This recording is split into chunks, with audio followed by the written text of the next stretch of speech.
वस्सलातु वस्सलामु अला अशरफिल अंबियाइ वल मुरसलीन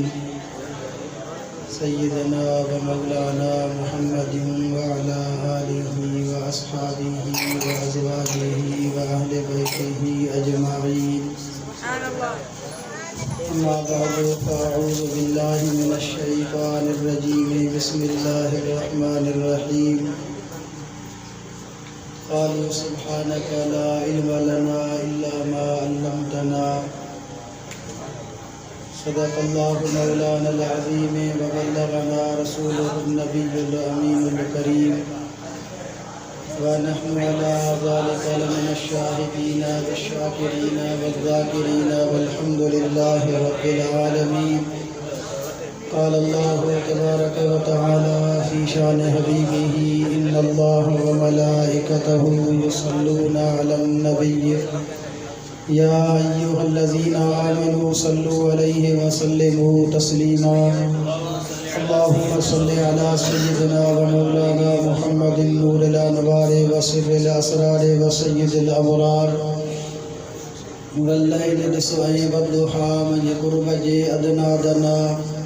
छसुदन मिन्नी जो निदा बलगल उला बिकमालिही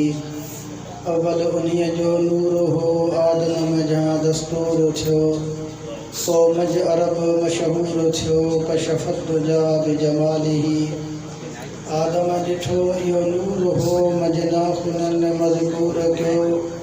तकदीर जो दस्तूर थियो हसनत जमी ओ खिसालिही। शम्सुद्दुहा बदरुद्दुजा नूरुल हुदा निअमत हुदा अहमद मुहम्मद मुस्तफ़ा सल्लु अलैहि व आलिहि। अस्सलातु वस्सलामु अलैका या सय्यदी या हबीबी या रसूलल्लाह व अला आलिका व अस्हाबिका या खातमल अंबिया वल मुरसलीन। इंतहाई इज़्ज़त जे लायक स्टेज ते रौनक अफरोज़ उलमा तमाम बाबरकत महफ़िल में कुरान करीम जा तालिब सगोरा हाफ़िज़ सगोरा मौजूद आहिनि। यकीनन ही उहा बरकत भरी महफ़िल आहे जिन जे गहराइनि सां उस्ताद मुहतरम हज़रत अल्लामा कारी मोहम्मद पुनल सिकंदरी साहब जन खे मुबारकबाद पेश कयां थो जंहिं पंहिंजी ज़िंदगी में फ़क़ति अल्लाह जी रज़ा ख़ातिर मुंहिंजे महबूब मदीने वारे साईं जे दीन जे फ़रोग़ जी ख़ातिर पंहिंजे मुर्शिदनि करीमनि जे तौर तरीक़े खे साम्हूं रखी करे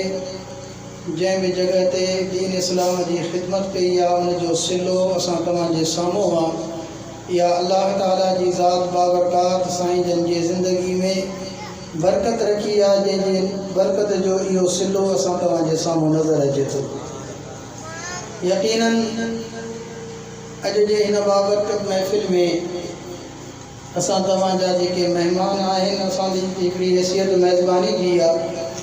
कारी साहब वारा असांजा वॾा आहिनि। ॾाढी ख़ुशी थी जो पंहिंजे हिन अज़ीम प्रोग्राम में यादि कयूं दावत ॾिनो। अल्हम्दुलिल्लाह ख़िताब उन्हनि महिमाननि सगोरनि जो ई थींदो जेके परे खां दोस्त तशरीफ़ खणी अचण वारा आहिनि जंहिंमें दरगाह शरीफ़ खां असां तव्हां सभिनी जा उस्तादुल उलमा हज़रत अल्लामा साईं मुफ्ती ग़ुलाम शबीर सिकंदरी साहिब जेके अल्हम्दुलिल्लाह वक़्त जा आलिम रब्बानी उहे रब्बानी आलम जंहिंजी तारीफ़ अल्लाह ताला क़ुरान करीम जे अंदरि इन लफ़्ज़नि में फरमाई। अल्लाह ताला फरमायो त कुंतुम रब्बानीयीन बिमा तुअल्लिमूनल किताब व बिमा कुंतुम तदरुसून। मुंहिंजे महबूब जी उम्मत में रब्बानी उहे आलिम आहिनि जेके क़ुरान जो इल्मु ॿियनि ताईं पहुचाइनि था ऐं दीन जो दर्स ॾियनि था। क़ुरान ऐं हदीस जो जंहिं सॼी ज़िंदगी इल्मु आम कयो आहे अल्हम्दुलिल्लाह उन रब्बानी आलिम जी ज़ियारत थींदी ऐं जेके दोस्त ॿिया महिमान अचनि था उन्हनि जो ख़िताब थींदो। मां जी ख़िदमत में फ़क़ति उहे लफ़्ज़ जेके अमां जी आॾो तिलावत कया आहिनि उन्हनि जी निस्बत कहिड़ी आहे उन्हनि खे असां तव्हां सम्झी वठो छो त अल्हम्दुलिल्लाह मुंहिंजे साम्हूं काफ़ी तइदाद मदरसे जे तालिबनि जो मौजूदु आहे अल्लाह ताला की ज़ात बाबरकात दुनिया के अंदर केड़ी शइ में फजीलत रखी आहे उनके समझी आसे तो पंहिंजी ज़िंदगी सवारजी पवंदी। रब कायनात कुरान करीम के अंदर इरशाद फरमायो क़ालू उन्हनि चयो सुब्हानक ला इल्म लना इल्ला मा अल्लमतना ए असांजा रब तुझी ज़ात पाक आ असांखे को बि इल्म नाहे सिवाय उन इल्म जे जेको असांखे तो इल्म सेखारियो आहे। हाणे इहो कंहिं चयो हो कुरान करीम जे इन लफ़्ज़नि खे सम्झी वठो। इहे लफ़्ज़ असां तव्हांजे महफ़िल जे मौज़ू सां मुनासिबत रखनि था। अॼु अल्हम्दुलिल्लाह कुरान करीम जे इल्म वारनि जी कुरान करीम जे पढ़ण वारनि जी दस्तार थींदी उन्हनि जो वॾो मक़ाम अल्लाह तबारक व तआला जी ज़ात बाबरकात कयो आहे। लेकिन अल्लाह ताला जी ज़ात बाबरकात इल्म जो मक़ाम कहिड़ो रखियो? ये लफ्ज़ उहे फ़रिश्ता जन फ़रिश्तनि अल्लाह जी बारगाह में अर्ज़ कयो हो ला इल्म लना इल्ला मा अल्लमतना असांखे को बि इल्म नाहे सिवाय उन इल्म जे जेको तो असांखे ॾिनो आहे। जंहिं इल्म जे बारे में आगाही तुंहिंजी ज़ात को असांखे मिली आहे जेको इल्म अल्लाह जी बारगाह में अर्ज़ कयो त तो सेखारियो आहे उन इल्म खां अलावा असां वटि को ॿियो इल्म कोन्हे। इहा ॻाल्हि कॾहिं कयूं जॾहिं पहिरियों इंसान हज़रत आदम अलैहिस्सलाम पैदा थियो। अल्लाह ताला जी ज़ात बाबरकात पैदा करण खां अॻु में फ़रिश्तनि सां मुखातब थी करे कुरान करीम के अंदर सूरह बकरा में ये मामलात दर्ज हैं। रब्बे कायनात मुशावरत फरमाई। रब्बे कायनात फरिश्तन के सामू आंदो अल्लाह ताला जी ज़ात बाबरकात मुझे महबूब अलैहिस्सलातु वस्सलाम जी ज़ात के वो ज़मानो याद ॾियारियो। अल्लाह फरमाए इज़ क़ाल रब्बुका लिल मलाइकति इन्नी जाइलुन फिल अर्दि खलीफा ए मुझा महबूब वो ज़मानो याद कर जै ज़माने में रब करीम फरिश्तन के फरमायो था फरमायो त इन्नी जाइलुन फिल अर्दि खलीफा मां अल्लाह ताला ज़मीन में पंहिंजो नाइब बनाया थो त मां फरिश्तन जो कहिड़ो ख्याल आहे। फरिश्तन छा चए? फरिश्तन इहो अर्ज़ कयो कुरान करीम जो आयत में तव्हां पढ़ियल आहियो उन जो जेको मफ़हूम आहे फरिश्तन इहो अल्लाह जी बारगाह में अर्ज़ कयो त करीम रब नहनु नुसब्बिहु लक व नुक़द्दिसु लक असां तुझी तस्बीह कयूं था असां तुझी पाकी बयान फरमायूं था असां तुझी तस्बीह ऐं पाकी बयान करण जे लाइ फरिश्ता काफ़ी आहियूं। तूं अल्लाह ताला जी ज़ात ज़मीन में नाइब छाजे करे पैदा करें थो? उहे छा कंदा? ज़मीन में वेंदा फसाद कंदा ज़मीन में वञी करे रत वहाईंदा इंसान इंसान सां विढ़ंदो खून रेज़ी थींदी क़त्लो गारत थींदी तो रब के नाराज़ कंदा इंसान पंहिंजी गफ़लत जो शिकार थींदा। हाणे ही उहे फरिश्ता आहिनि जेके पंहिंजो इल्म ज़ाहिर करनि था रब जे साम्हूं। अल्लाह ताला जी ज़ात बाबरकात अञा आदम अलैहिस्सलाम बि न ठाहियो। आदम अलैहिस्सलाम खां बाद में केतिरा नबी पैदा फरमाईंदो उहे बि पैदा न थिया। उन्हनि नबीअनि सगोरनि जी उम्मत केतिरी पैदा थींदी उहे बि पैदा न थिया। यानी न अञा अल्लाह जा नबी पैदा थिया आहिनि न रसूल पैदा थिया आहिनि न उम्मतूं पैदा थियूं आहिनि न पहिरियों इंसान आदम अलैहिस्सलाम पैदा थियो आहे। हे फरिश्ता अर्ज़ कनि त इहे जॾहिं पैदा कंदे त बाद में विढ़ंदा खून रेज़ी थींदी। तव्हां अंदाज़ो लॻायो त फरिश्तनि खे इहो इल्मु कंहिं ॾिनो? अञा त आदम अलैहिस्सलाम ठहियो ई न आहे। आदम अलैहिस्सलाम खां बाद में इंसान पैदा थींदा उहे इंसान पैदा थिया न आहिनि। बाद में अचण वारा जेके इंसान आहिनि उहे छा कंदा फरिश्ता पहिरियों ॿुधाइनि था। उन्हनि खे इल्मु आहे त अल्लाह ताला जी ज़ात बाबरकात जा बाना हिन ज़मीन ते वञी करे विढ़ंदा खून रेज़ी थींदी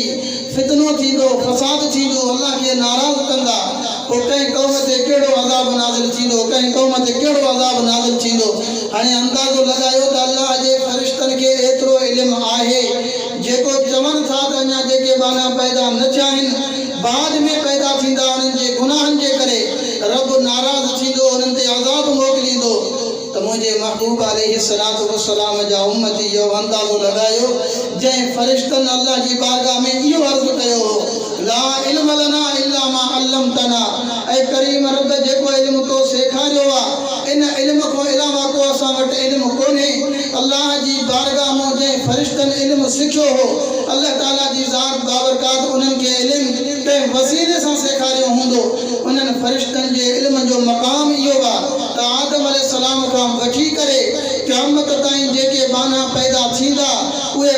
छा कंदा उन्हनि बाननि ते कहिड़नि कहिड़नि ॻाल्हियुनि जे करे अल्लाह नाराज़ थींदो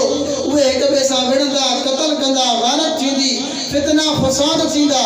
इन इल्म जी फ़रिश्तनि खे ख़बर आहे इन जे करे जो अल्लाह उन्हनि खे कुझु इल्मु ॾिनो आहे पर तव्हां असांजो महबूब मदीने वारे साईं जी ज़ात उहा ज़ात आहे जंहिंजे लाइ अल्लाह ताला जी ज़ात बाबरकात फरमायो अर रहमान अल्लमल क़ुरान ए मुंहिंजा महबूब क़ुरान जो इल्मु तोखे सेखारण वारो रहमान जी ज़ात आहे फ़रिश्तनि खे बि अल्लाह इल्मु ॾिनो सुभान अल्लाह फ़रिश्तनि खे बि अल्लाह इल्मु ॾिनो उन इल्म जो मक़ाम इहो आहे त अल्लाह तबारक व तआला जी बारगाह में पंहिंजो इल्मु ज़ाहिर बि कनि था त अञा पाना पैदा न थिया आहिनि लेकिन पैदा थींदा हेड़े हेड़े नमूने जा अमल कंदा अल्लाह खे नाराज़ कंदा फ़रिश्ता पंहिंजो इल्मु ज़ाहिर करे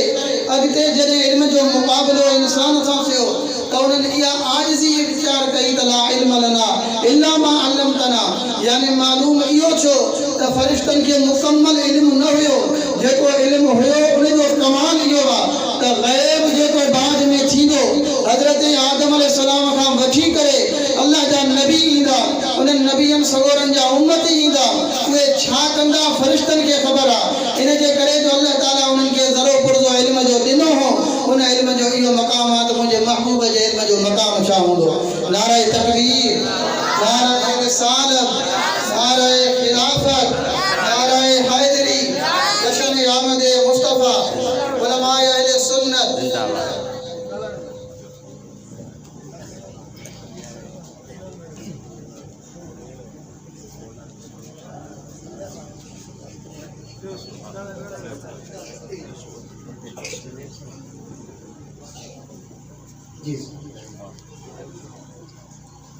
माशाअल्लाह असां तव्हांजी बाबरकत महफ़िल में असांजे ज़िले जा सदर जमीयत उलमाए सिकंदरिया जा हज़रत अल्लामा मौलाना साईं मुफ्ती मौला बख्श सिकंदरी साहब जन तशरीफ़ खणी आया बस इंशाअल्लाह उल अज़ीज़ ॿ टे ॻाल्हियूं जेका मुआयत पढ़ी आहे उनजो मतिलबु ऐं मफ़हूम सम्झी करे अल्लाह ताला जी ज़ात बाबरकात फ़रिश्तनि खे इल्मु ॾिनो ऐं फ़रिश्तनि जे इल्म में छा आहे ला इल्म लना इल्ला मा अल्लमतना फ़रिश्तनि जो इल्मु इहो आहे